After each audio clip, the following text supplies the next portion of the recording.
I found a laptop online for a price that seemed almost too good to be true. It wasn't the most advanced model, but it worked perfectly for what I needed. The seller was local, so I arranged to pick it up the next afternoon.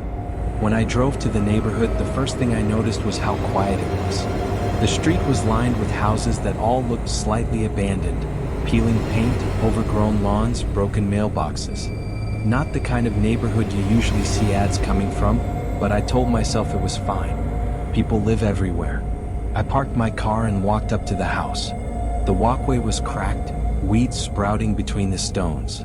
Broken toys lay scattered near the steps. I hesitated, my stomach tightening. Something about the place felt wrong. I tried to shake it off. I just need the laptop. Nothing else matters. The door opened before I knocked. The seller was a middle-aged man, smiling, holding the laptop in both hands. "You must be here for the laptop," he said cheerfully. His voice was calm, but there was something in the way he looked at me that made my chest tighten. He didn't just glance at me, he studied me slowly, carefully. I tried to make small talk as I examined the laptop. He answered politely, but his eyes kept drifting to me, to my hands, to my car parked across the street. There was a weight in the air, like the silence around us was listening. When I handed over the cash, he didn't just smile, he lingered. "You live around here, don't you?" he asked casually. I froze for a second. How does he know that? I shrugged, said yes, and tried to focus on leaving quickly. Walking back to my car, I noticed a black sedan parked a few houses down, engine off.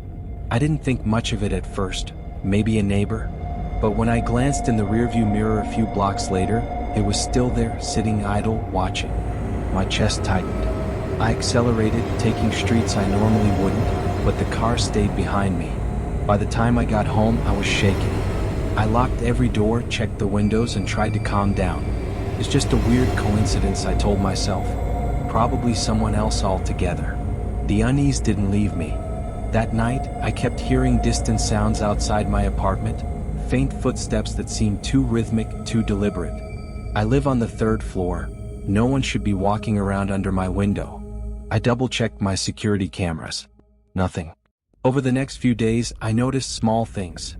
Cars slowing near my building, unfamiliar people walking past at odd hours, always looking in the same direction, my apartment. Nothing ever happened. Nothing was taken. But the feeling never left. I tried to rationalize it. Maybe the seller had a friend, maybe it was coincidence, maybe I was just imagining things. But every time I stepped outside, every time I parked my car, I felt watched. I even started carrying the laptop in a backpack so it wouldn't be obvious I had something new. And then one night I got home and saw the black sedan again parked across the street, engine off, empty. I froze. My apartment lights were on, but I didn't dare go inside right away. The car didn't move for almost an hour. When I finally peeked, it was gone, but the feeling of being followed hasn't left me. I don't know if it was the seller, someone they knew, or just a coincidence that my paranoia latched onto. All I know is that the moment I left that neighborhood, I realized how easily a simple purchase could make me feel exposed, tracked, and vulnerable.